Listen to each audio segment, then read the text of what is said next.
নমস্কার বন্ধুগণ, welcome back to motor refined. আমি আপনাদের হোস্ট অ্যান্ড দোস্ত অরিন্দম ঘোষ, আর আজকে আপনাদের জন্য আবার একবার নিয়ে চলে এসেছি 2025 Bajaj Pulsar N250। Title thumbnail থেকে আপনারা অলরেডি বুঝে নিয়েছেন, ভিডিওতে আজকে আপনাদের সাথে এই বাইকটার একটা ডিটেল রাইড রিভিউ শেয়ার করব। কিন্তু শুধুমাত্র রাইড এক্সপিরিয়েন্সই নয়, feature, specification, mileage and most importantly এই 28 থেকে 18% জিএসটি আসার পরে, তারপর আরও যে রানিং ডিসকাউন্ট আছে এইগুলোর পরে আপনাদের এখন এই বাইকটাতে প্রাইস কত পে করতে হচ্ছে, এভরিথিং ইন ডিটেল এখানে ডিসকাশন হবে। আর তার সাথে এটাও বোঝার চেষ্টা করব যে এই বাইকটাকে যদি আপনি এর কম্পিটিশনের সাথে কম্পেয়ার করে দেখেন মার্কেটে অন্যান্য বাইকগুলোর সাথে, তাহলে কেনা আপনার জন্য এই বাইকটা কতটা ঠিক হতে পারে। Are very special thanks to SS Bajaj Krishnanagar for providing me this bike, যাতে আমি আপনাদের পর্যন্ত এই রিভিউটা পৌঁছে দিতে পারি। ওয়েস্ট বেঙ্গলের কৃষ্ণনগর বা আশেপাশে এতে যদি আপনি থাকেন, কোনো রকমের যদি আপনি এখানে বাজাজ বা কেটিএমের প্রোডাক্ট কিনতে চান, শোরুমকে আপনি ডেফিনেটলি কন্ট্যাক্ট করতে পারেন। ডিটেলসটা অলরেডি আপনারা নিজেদের স্ক্রিনে দেখে নিয়েছেন। তবে চলুন দেরি না করে শুরু করা যাক। তো বন্ধুগণ, এবার এখানে ওয়াক অ্যারাউন্ডটা শুরু করবো। আর প্রতিটা ভিডিওর মতন কিটা আপনারা দেখে নিন, বাজাজের লোগোর সাথে ওয়েভ কি আপনারা কিন্তু এখানে পেয়ে যাবেন। আর কালার যদি দেখেন, এটা হোয়াইট কালার, এর সাথে আপনি ব্ল্যাক, রেড, টোটাল 3টে কালার আপনারা পেয়ে যাবেন। এবারে প্রাইসটা যদি দেখেন, ইটস ভেরি ইন্টারেস্টিং। প্রথমত 28 থেকে 18% জিএসটি, অনেকটা জিএসটি পড়ে গেছে। কিছু আপনারা এখানে এক্সট্রা বলতে পারেন যে ডিসকাউন্ট, সেটাও আপনারা পাচ্ছেন, ঠিক আছে। আর তারপরে ইন্টারেস্টিং এই জন্য বিকজ কিছু 160cc বাইক আছে যার প্রাইস মোটামুটি এই 250cc বাইকের মতন। সো অনেকটা ইন্টারেস্টিং। এবার কি এক্স্যাক্ট প্রাইস, ঠিক আছে, ব্যাপারটা এভরিথিং ইন ডিটেল ডিসকাস হবে। কিন্তু তার আগে আপনাদেরকে আমি বলে দিই ওভারঅল কী কী পাচ্ছি। এখানে যে আমি কিটা অন করছি, এখানে বলতে পারেন যে এই ডুয়াল ডিআরএল, ঠিক আছে, এলইডি ডিআরএল, এটা আমরা এখানে পাচ্ছি। আর এই যে বলতে পারেন LED turn indicator same flexible, এটা কিন্তু আমরা এখানে পেয়ে যাবো। তারপরে যদি আমি এখানে ইগনিশনটাকে অন করি, এখানে দেখুন বাই ফাংশনাল প্রজেক্ট এলইডি হেডল্যাম্পের সেট আপ আছে। অন অফ করতে চাইলে সুইচ আছে, এই যে হাই বিম, লো বিম আর পাস লাইটটা আমরা কিন্তু এখানে এরকম করে অপারেট করতে পারছি। আর যদি আমরা এখানে হেডল্যাম্পটা অফ করতে চাই, এই যে এখানে আমরা একটা কি পেয়ে যাচ্ছি, এই যে এরকম করে চাইলে অফ করে দিতে পারি। আমরা অনেকেই চাই যে হেডল্যাম্পটাকে অফ করতে, সো কোম্পানি ওটাকে কিন্তু এখানে ডেফিনেটলি প্রোভাইড করেছে। আর এবার যদি এটাকে অফ করি, তাহলে এই যে এরকম একটা স্টিকারিং আমরা এখানে পেয়ে যাবো। আর তারপরে সাসপেনশনটা যদি দেখেন, 37mm এর এখানে ইউএসডি ফোক বলতে পারেন এন্ডুরেন্সের এখানে আপনারা এটা পেয়ে যাবেন। আর টায়ার যদি দেখেন, এখানে 110/70 সেকশনের টায়ার বলতে পারেন উইথ দিস 17 ইঞ্চেস অফ অ্যালাইভিল, যার উপরে বলতে পারেন এই ব্লু কালারের স্টিকারিংটা আপনারা পাচ্ছেন। আর দেখুন সেফটিতে যদি দেখুন, প্রথমে এখানে ডুয়াল চ্যানেল এবিএস, এটা আপনারা পাচ্ছেন, মানে দুটো চাকাতেই এখানে এবিএস আছে ব্রেকে। আর তারপরে এখানে মোটরসাইকেল ট্রাকশন কন্ট্রোল সিস্টেম আপনারা এখানে পেয়ে যাবেন। সো বলতে পারেন এখানে ডুয়াল সেফটি। আর তারপরে এখানে যদি দেখেন 300mm এর এই পেট্রোল ডিজাইনের যে ডিস্টার্ব উইথ দিস গ্রেমিকা ক্যালিপার, এটা আমরা এখানে পাবো। এবার একটু কম্প্যারিজনটা আপনাদের বলি। যদি এটাকে আরটিআর 204B জিক্সার বা যদি ডিউকের সাথে কম্পেয়ার করেন, জিক্সার 250, ডিউক 250, তো ইউএসডি ওখানেও আছে। টায়ারটা যদি বলেন আরটিআর 204B থেকে একটু বেটার, কিন্তু জিক্সার 250 বা ডিউক 250 টায়ার সেটআপটা আপনারা সিমিলার পাবেন। কিন্তু হ্যাঁ, ওখানে আবার ওই রেডিয়াল ব্যাপারটা আছে, যেটা কিন্তু আপনারা এখানে পাবেন না। কিন্তু হ্যাঁ, যদি এখানে ডিস্কটা দেখেন, এখানে কিন্তু আরটিআর 204B থেকে একটু বেটার। কিন্তু আবার যদি আপনি স্পেশালি ডিউক 250 দেখেন, ওখানে কিন্তু আবার 320mm এর ডিস্ক আছে, 20mm পর্যন্ত ডিস্ক সাইজ কিন্তু ওখানে আপনারা বেশি পাবেন। সো ফ্রন্ট সাইডটা আপনাদের বলে দিয়েছি। এবার আপনাদেরকে ইঞ্জিনের ব্যাপারটা বলি, কিন্তু তার আগে এখানে দেখুন সুন্দর কিন্তু একটা ক্র্যাশ গার্ডের সেটআপ আছে। আর তারপরে যদি ইঞ্জিন কাউলটা দেখেন, এটাও যথেষ্ট ভালো কোয়ালিটি আপনারা পাবেন। এবার ইঞ্জিনটা আগের মতনই আছে, 249.07cc single cylinder SOHC 2 valve air oil cool fuel injected. আর ফিউল ইনজেকশনের মানে অয়েল কুলিং এর জন্য দেখতে পাচ্ছেন সেটআপটাও কিন্তু এখানে আছে। এবার দেখুন স্লিপ অ্যান্ড অ্যাসিস্ট ক্লাচ এখানে আছে, ওটা আরটিআর 204B হোক, জিক্সার 250 বা ডিউক 250, সবাই আপনারা পেয়ে যাবেন। কিন্তু পাওয়ার ফিগার যদি দেখেন, 24.5 PS আর 21.5 নিউটন টর্ক আপনারা পাবেন, যেটা কি আরটিআর 204B থেকে বলতে পারেন বেশি। এবার দেখুন আরটিআর 200 মানে ওটা 200cc, সো যেহেতু ক্যাপাসিটি এখানে বড়, সেই জন্য পাওয়ার টর্কটা আপনারা এখানে আরটিআর 200 থেকে বেশি পাচ্ছেন। কিন্তু হ্যাঁ, যদি আবার আপনি এখানে এটাকে কম্পেয়ার করেন উইথ জিক্সার 250 বা ডিউক 250, ওখানে কিন্তু আপনারা কিন্তু আবার পাওয়ারটা বেশি পাবেন। প্রাইসও অনেকটা ডিফারেন্স, 30-40 হাজার টাকার মধ্যে ওখানে প্রাইস বেশি পে করবেন। সো বলতে পারেন ওখানে ওই ইঞ্জিন ক্যাপাসিটি যদিও বা সেম, কিন্তু পাওয়ার আপনারা ওখানে বেশি পাবেন। আর এরপরে যেহেতু কথা হচ্ছে অ্যাবাউট ইঞ্জিন, এক্সস্ট এখানে দেখতে পাচ্ছেন আপনারা, এই ডুয়াল ব্যারেল এক্সস্ট আছে। আওয়াজটা আপনাদেরকে এখানে একবার শুনিয়ে দিই আমি।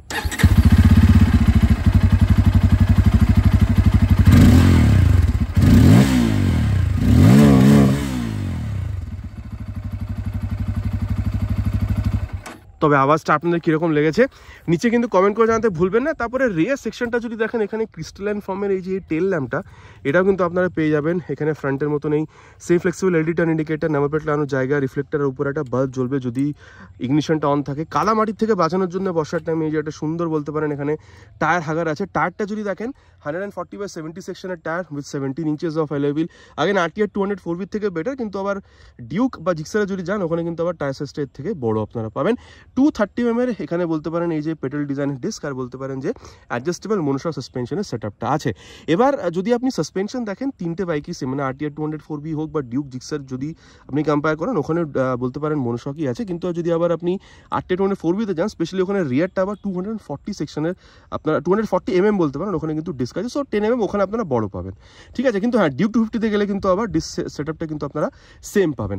আর এবার যদি আপনাদেরকে আমি এখানে লেফট পোর্শনটা বলি তাহলে এখানে দেখতে পাচ্ছেন যে সারি গার্ড এটা আপনারা পাবেন, ঠিক আছে। বক্স সিস্টেম সুইং আর্ম আছে, main stand, side stand with side stand, engine cut off sensor, আর 5 speed gear box, 1 down 4 up. এবার এখানে 5 থেকে 6 হওয়া উচিত ছিল কিনা বা চালানোর টাইমে কতটা কি হয় না হয় এটা আপনাদেরকে আমি চালানোর টাইমে বলবো। আর এখানে দেখতে পাচ্ছেন এই স্প্লিট সিট আছে পালসারের, এখানে লোগোর সাথে ধরে বসার জন্য সুন্দর এখানে কিন্তু গ্র্যাব হ্যান্ডেল পেয়ে যাবেন। এবার সিটের হাইটটা যদি বলি 800 পর্যন্ত কিন্তু আমরা এখানে সিট হাইট পাবো, আর আপনার হাইট যদি মোটামুটি 5'4" বা 5'5" পর্যন্ত হয়ে থাকে এখানে আরামসে এটাকে কিন্তু চালাতে পারবেন। কুশনিংটা কতটা ভালো চালানোর টাইমে বলবো। আগেন যদি এখানে দেখেন মেটালিক 14 লিটারের ট্যাঙ্ক আপনারা এখানে পাবেন, কিন্তু এইগুলো ফাইবার, পালসার বলতে পারেন ডিক্রোম করা হয়েছে, এটাও ফাইবার। N250 এখানে বলতে পারেন স্টিকারিং আছে, এই যে স্টিকারিংগুলো আপনারা এখানে এরকম করে দেখতে পেয়ে যাবেন, ঠিক আছে। শুধু হোয়াইট পেন্টের উপরে এই সবগুলো কিন্তু স্টিকারিং। আর আপনারা যদি এখানে ফাইবার কোয়ালিটি দেখেন যথেষ্ট ভালো, অসুবিধা হবে না। 14 লিটারের ট্যাঙ্ক অলরেডি বললাম, মাইলেজ মোটামুটি আপনারা এখানে 35 থেকে 40 পর্যন্ত কিন্তু এক্সপেক্ট করতে পারেন। কম বেশি যদি আপনারা কোনদিন পেয়ে থাকেন নিচে কিন্তু কমেন্ট করে জানাতে ভুলবেন না। 165 mm ground clearance, total wait is 164। আর তারপরে যদি আপনারা এখানে এই মিটার কনসোলটা দেখেন তার আগে হ্যান্ডেল বারের ব্যাপারটা বলি, একটু বলতে পারেন ভেতর দিকে ইনক্লাইন, আর তারপরে হাই বিম লো বিম 5 সেটের switch, Bluetooth enable metre console, toggle করার জন্য এখানে এম এর বাটনটা, আর তারপরে এখানে বলতে পারেন টাচ সিগন্যাল, আর ঠিকঠাক খুব বেশি লাউড বলবো না হর্নটা, ইঞ্জিন কিল সুইচ, হেডল্যাম্পটাকে অন অফ করার সুইচ, আর নিচে হচ্ছে ইঞ্জিন অন করার সুইচ। এক্সস্ট সাউন্ডটা আপনাদের অলরেডি আমি শুনিয়েছি। আর তারপরে যদি দেখেন এখানে মোবাইল চার্জিং পোর্ট, এটা আমরা আগে থেকেই পাচ্ছিলাম। আর এটাকে যদি একবার অফ করে অন করি কমপ্লিটলি ডিজিটাল ব্লুটুথ কনসোল আপনারা এখানে পাচ্ছেন, বলতে পারেন ট্যাকোমিটার, ঠিক আছে। এটাকে আপনারা বলতে পারেন যে RPM মিটার, ঠিক আছে। তারপরে এখানে gear position sensor, fuel gear sensor, speedometer, odometer. আর তারপরে যদি এই বাটনটাকে আমরা এখানে ইউজ করি তাহলে এখানে দেখতে পাচ্ছেন যে এই যে ওয়ার্নিং আসছে, সেটিং আসছে, সেটিং এলে আপনি ক্লকগুলো সেট করতে পারবেন। ওয়ার্নিংয়ে যেহেতু পেট্রোল কম হয়তো পেট্রোল ভরাতে বলবে। আর তারপরে যদি দেখেন ইনস্ট্যান্টেনিয়াস ফিউল ইকোনমি আসছে, তারপরে ট্রিপ A আর অ্যাভারেজ ফিউল ইকোনমি এটা দেখাচ্ছে, তারপরে ট্রিপ B এর অ্যাভারেজ ফিউল ইকোনমি, এই জিনিসগুলো আপনারা পেয়ে যাবেন। আর তারপরে দুটো জিনিস আরে দেখুন, ট্রাকশন কন্ট্রোল সিস্টেমটাকে অন অফ করা যেতে পারে, সুইচেবল, যদি আপনি এখানে অফ রোড মোডে নিয়ে আসেন তাহলে। আর তারপরে রোড, রেন বা অফ রোড। এবার দেখুন এটা কিন্তু ওই অফ রোড ব্যাপারটা কিন্তু হিমালয়ানে চালানোর জন্য, মানে হিমালয়ের টেরেন্সে চালানোর জন্য নয়। ধরুন যদি আপনি ঠিকঠাক রোডে চালান নর্মাল কন্ডিশনে তাহলে রোড মোডে দিয়ে চালাবেন, যদি বর্ষার টাইমে চালান তাহলে রেন মোডে চালাবেন, আর যদি অনেক সময় হয় যে বাম্প বেশি বা গাড্ডা বেশি ওই রাস্তাগুলোতে অফ রোড দিয়ে চালাবেন। মানে রোডের হিসাবে যদি আপনি এখানে মোডটা চেঞ্জ করে চালান ABS এর যে ফিলটা বা এক্সপিরিয়েন্সটা আপনি সব থেকে বেস্ট পাবেন, সো এটাকে আপনারা ABS মোড বলতে পারেন। আর তারপরে যদি আপনি দেখেন এখানে যেহেতু এটা ব্লুটুথ এনেবল কনসোল, সো যদি আপনি বাজাজের রাইড কানেক্ট অ্যাপটাকে মোবাইলে ডাউন ইনস্টল করে থ্রু ব্লুটুথ যদি এটার সাথে কানেক্ট করেন তাহলে turn button navigation, call SMS সব কিছুই কিন্তু আপনারা এখানে ডেফিনেটলি ইউজ করতে পারবেন। না তারপরে যদি আপনি এখানে এই বলতে পারেন আয়নাটা দেখেন যথেষ্ট ভালো এখানে কোয়ালিটির আছে, আর কত ভালো রিয়ার ভিউ দিচ্ছে এটা আমরা আগে চালানোর টাইমে দেখবো। এবার প্রাইসটা যেহেতু ইন্টারেস্টিং বলেছিলাম, কেন বলেছিলাম সেটাও আপনাদের বলে দিই। দেখুন যদি আপনারা Apache 164B প্রাইস দেখেন, ওখানে এখন ওই যে টপ মডেলটা আছে with the projector ready headlamp, ওটার প্রাইসই 168। আর এখানেও যদি দেখেন 168 থেকে 169 এর মধ্যে কিন্তু, মানে 168 থেকে 169,000 এর মধ্যে কিন্তু আপনারা এখানে এটাকে ওয়েস্ট বেঙ্গলে দেখতে পেয়ে যাবেন। এই জন্য বলেছিলাম অনেকটা ইন্টারেস্টিং। আর তারপরে 28 থেকে 18% GST আসার পর বা কিছু এক্সট্রা ডিসকাউন্ট তো আপনারা এখানে পাচ্ছেন, যার জন্য বলতে পারেন ওভারঅল প্রাইসটা কিন্তু এখানে অনেকটাই কমেছে। 160 সিসির বলতে পারেন প্রাইস রেঞ্জে একটা N250 মতন দারুণ এরকম একটা 250 সিসির বাইক আপনারা পাচ্ছেন। এবার ফিচার ওয়াইজ দেখতে শুনতে তো অনেকটাই ভালো বলে দিচ্ছি আপনাদেরকে। চলুন তবে এবার রাইডে যাওয়া যাক, তারপরে দেখি চালানোর সময়তে কত ভালো এই বাইকটা আপনাদেরকে এখানে ফিল দিতে পারে। তো বন্ধুগণ এবার এখানে N250 রাইড ভিউটা স্টার্ট করা যাক। Seat height is close to 800 mm, rear fitted footpeg, হাতটা একটু আপনাকে ঝুঁকতে হচ্ছে সামনের দিকে, ঠিক আছে। রিয়ার ফিটেড ফুটপেক, আর seat is quite comfortable, not soft hard. আর স্পেসের এখানে কোনো অসুবিধা নেই, আপনি হোক বা পিলিয়ন, অসুবিধা কিন্তু আপনাদের এখানে একদমই হচ্ছে না। চলুন তবে এবার স্টার্ট করা যাক। ফার্স্ট গিয়ার, সেকেন্ড গিয়ার, দেখুন ইনিশিয়াল থেকে কিন্তু যথেষ্ট ভালো কিন্তু আপনারা কিন্তু একটা এক্সপিরিয়েন্স এখানে পেয়ে যাচ্ছেন, সেটা নিয়ে আপনার কোনো অসুবিধা হবে না। ইনফ্যাক্ট যদি আপনি পিলিয়নের সাথেও রাইড করেন খুব বেশি যে আপনার কোনো প্রবলেম হবে বাইকটাকে টানতে ইনিশিয়ালি সেরকম কিন্তু একদমই আমি মনে করছি না। আর এবার দেখুন ক্লাচটা যদি দেখেন, স্লিপার ক্লাচ অ্যাসিস্ট যেহেতু আছে সেজন্য এখানে সফট, আর এবার যেহেতু স্লিপার ক্লাচ আছে একবার এটাকে মোটামুটি টেস্ট করে আপনাদের দেখিয়ে দিই। একটু স্পিডে নিয়ে যায়, তারপর 3 থেকে 2-এ নামিয়ে দেবো, ক্লাচ ছেড়ে দেবো, আর এই যে 3 থেকে 2-এ নামিয়ে ক্লাচ ছেড়ে দিলাম। কত আরপিএম দেখুন ইনক্রিজ হচ্ছে, কিন্তু হালকাও কিন্তু রিয়ার টায়ারটা স্লিপ করেনি। সো ডেফিনেটলি বলতে পারেন এখানে ওই স্লিপার ক্লাচের জন্য যদি কখনো এরকম হাইওয়েতে রাইড করেন, সামনে কিছু চলে এসছে স্পিড কমানোর জন্য, যদি আপনি দেখুন উল্টো দিক দিয়ে আসছে, স্পিড কমানোর জন্য যদি আপনি কখনো গিয়ার ডাউন করে শর্ট যদি আপনি ক্লাচ ছেড়ে দেন, তাহলেও রিয়ার টায়ারটা লক হয়ে স্লিপ করবে না। ডেফিনেটলি একটা সেফটি ফিচার কিন্তু এখানে অ্যাড হচ্ছে because of the slipper clutch. এবার আপনাদের কি বক্তব্য সেটা নিচে প্লিজ কমেন্ট করবেন। আর দেখুন গিয়ারটা is on the software side itself, খুব বেশি আপনার কিন্তু এখানে এফোর্ট দিতে হচ্ছে না আপ বা ডাউন শিফট এখানে করার জন্য। আর যেহেতু এবার কথা হচ্ছে গিয়ার, ঠিক আছে, ক্লাচ, স্লিপার ক্লাচ, চলুন তবে যে অ্যাক্সেলারেশন টেস্ট সেটা কমপ্লিট করা হোক, তারপর এটার যে পারফরমেন্স সেটার ব্যাপারে নয় আগে কথা হবে। Will start with 3 horns.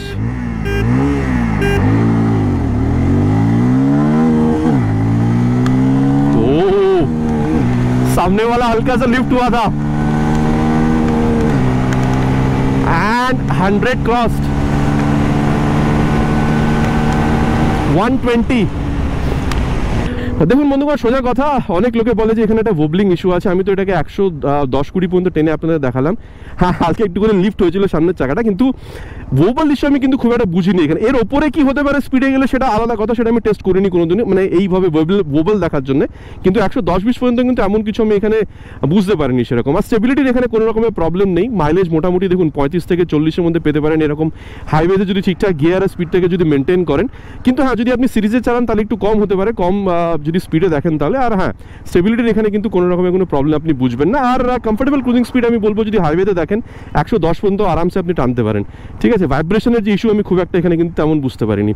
দেখুন মোটামুটি যদি ডিউক 250 বা X250 বলি, ওখানে পাওয়ার টর্ক বেশি আছে, তারপরে ওখানে 6 speed gear box, liquid cool engine, সব বলতে পারেন অ্যাক্সিলারেশন হোক বা টপ স্পিড বলতে পারেন, ওখানে কিন্তু মানে ডিউক 250 আর X250 বলছে ওখানে কিন্তু আপনারা একটু বেটার পাবেন ওয়েন কম্পেয়ার টু N250। আর এবার যেটা টেস্ট করবো সেটা হচ্ছে breaking of this particular bike. মোটামুটি এটাকে নিয়ে যাব 60-এর ওপরে দিয়ে ফ্রন্ট ব্রেক, আর এই যে 62-তে ফ্রন্ট ব্রেক। দেখুন রিয়েল লাইফ কন্ডিশনে সামনে কিন্তু এখানে হালকা রেত, মাটি চুটি এগুলো পড়ে আছে, কিন্তু দেখুন এবিএস তো ফ্রন্ট ব্রেকেও আছে, কিন্তু এবিএস এখানে কিন্তু ক্লিক করেনি, ঠিক আছে। আর কিন্তু টায়ারটাও কিন্তু স্লিপ হয়নি। সো দেখুন মোটামুটি ভালোই ব্রেক পেয়ে যাবেন। 320 mm যে ফ্রন্ট ব্রেকটা যথেষ্ট ভালো আপনাকে একটা রেসপন্স দেবে, কোনো রকমের অসুবিধা কিন্তু আপনার এখানে হবে না, এটা আমি যথেষ্ট ভালোভাবে মনে করি। আর তারপরে যদি এটাকে রিয়ার ব্রেকটা যদি আপনাদের বলি, মোটামুটি ওই স্পিডে নিয়ে যাবো। এই যে 69-এ গিয়ে রিয়ার ব্রেক করেছি, এখানে হালকা এবিএসটা এসছে, কিন্তু দেখুন এটা প্রোগ্রেসিভ নেচারের। ওই রিয়ার ব্রেকে পা রাখলে হালকা একটু স্পিডটা স্লো হচ্ছে, ওই ব্যাপারটাই আছে, মানে এমন কিছু মানে ওর থেকে বেটার কিছু নয়, ঠিক আছে। নর্মাল যেরকম হয় সেরকমই। আর বেস্ট হচ্ছে রিয়ারের সাথে সাথে যদি ফ্রন্ট ব্রেকটাকে ইউজ করা হয়, তবে সেটাও চলুন একবার টেস্ট করা যাক এখানে। আর এই যে আবার 70-তে গিয়ে ফ্রন্ট উইথ রিয়ার, আচ্ছা 3বারই কিন্তু দেখে ব্রেক করেছি, হ্যাঁ, কোনো অসুবিধা হওয়ার কথা নয়। সো দেখুন ওভারঅল ব্রেক যদি দেখেন যথেষ্ট ভালো, আমি বলবো কোনো রকমের অসুবিধা আপনাদের এখানে হবে না আমি মনে করছি। আর তারপরে দেখুন সাসপেনশনের ব্যাপারটা যদি আপনাদের বলি, ফ্রন্ট হোক বা রিয়ার দুটো is on the stiffer side, ঠিক আছে। দেখুন হাইওয়েতে রাইড করছেন, high speed, top speed, cornering যথেষ্ট ভালোভাবে হবে।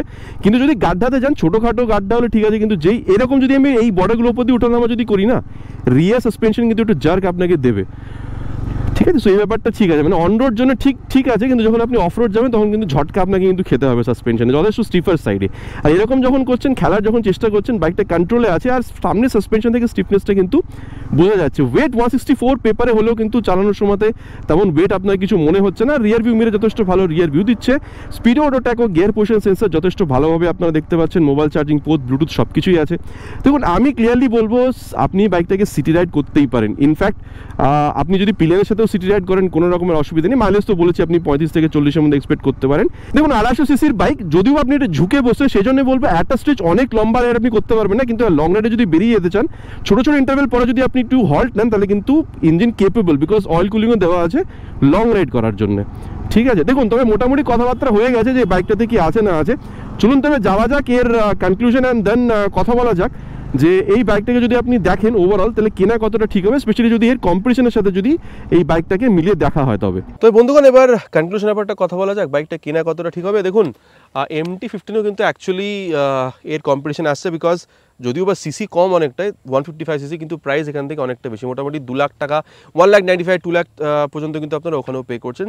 দেখুন আমি বলবো যদি আপনার 150 সিসির বাইক কেনার থাকে, লিকুইড কুল, 6 স্পিড গিয়ার বক্স, ভালো মাইলেজ, ভালো ফিচার, ডেফিনেটলি আপনি কিন্তু বলতে পারেন যে এই MT-15 আপনারা কিনতে পারেন, কিন্তু ওখানে প্রাইস আপনাদের 40-50 হাজার টাকা পর্যন্ত বেশি পে করতে হবে, ঠিক আছে। কিন্তু হ্যাঁ, টপ স্পিড যদি দেখেন MT-15 এর তুলনায় এখানে আপনারা বেশি পাবেন। RTR 200 4B মোটামুটি 10 থেকে 15 হাজার টাকা আপনারা বেশি পে করবেন, ঠিক আছে। হ্যাঁ, ওখানে একটু বেশি রিল্যাক্স, কিন্তু এখানে আপনারা বলতে পারেন যে ওই টপ স্পিড ব্যাপারটা এগেইন কিন্তু আপনারা RTR 200 4B তুলনায় এখানে আপনারা একটু বেশি এক্সপেক্ট করতে পারেন। আচ্ছা, এরপরে যদি আপনি এখানে জিক্সার 250 তুলনায় যান, আবার আমি বলবো 40-50 হাজার টাকা পর্যন্ত আপনারা ওখানে বেশি পে করবেন, হয়তো তারও বেশি। কিন্তু আগেন হ্যাঁ বলবো, ওখানে টপ স্পিড আপনি একটু বেশি এক্সপেক্ট করতে পারেন, কিন্তু প্রাইসও ওখানে অনেকটা বেশি। ওখানে আবার তারপরে যদি আবার ডিউক 250 তুলনায় দেখেন, হ্যাঁ ওখানে দেখুন প্রিমিয়াম প্রোডাক্ট, ঠিক আছে। 6 speed gear box, liquid cool engine, টায়ারগুলো মোটা, তারপরে বলতে পারেন এখানে TFT কনসোল, তারপরে ওই টায়ারগুলো রেডিয়াল, ওর জন্য মোটামুটি 40-50 হাজার টাকা আপনি ওখানেও বেশি পে করছেন, মোটামুটি তার থেকেও বেশি, 50-60 হাজার টাকা পর্যন্ত বেশি। কিন্তু আমি বলবো যে টপ স্পিড अगेन ইয়েস, যদি আপনি দেখেন মানে যদি আপনি ডিউক 250 তুলনায় দেখেন, ওখানে আপনি মানে এর তুলনায় যদি ডিউক 250 দেখেন, ওখানে আপনারা বেশি পাবেন টপ স্পিড। কিন্তু দেখুন, আমি বলবো এই 2025-এ বা আগামী 2026-এ দাঁড়িয়েও যদি দেখেন, আমার মনে হয় যে আপনার বাজেট যদি 1,60,70-এর মধ্যে হয়ে থাকে, একটা বলতে পারেন 160cc বাইক যেরকম প্রাইস রেঞ্জ, সেরকম প্রাইস রেঞ্জে যদি আপনার বাজেট হয়ে থাকে, কিন্তু আপনি চাইছেন মাইলেজটা একটু কম হলেও হবে 35-40, কিন্তু ভালো ফিচার চাই, যেরকম ধরুন dual channel ABS, traction control system, Bluetooth, পিলিয়নের সাথে বসে রাইড করার জন্য আপনার বাইক চাই, ভালো অ্যাক্সেলারেশন চাই, অয়েল কুল চাই, ঠিক আছে, যাতে এভরিডে রাইড বলতে পারেন হাইওয়ে রাইডসে যাতে আপনাদের কোনো রকমের কোনো প্রবলেম না হয়। আমার মনে হয় দেখুন, এই 1,60,70 এই যে বাজেটের মধ্যে most value for money bike যদি দেখেন 250cc স্পেশালি, আমার মনে হয় 2025 বাজাজ পালসার N250 ডেফিনেটলি ওই একটা জায়গাকে কিন্তু ফিল করছে।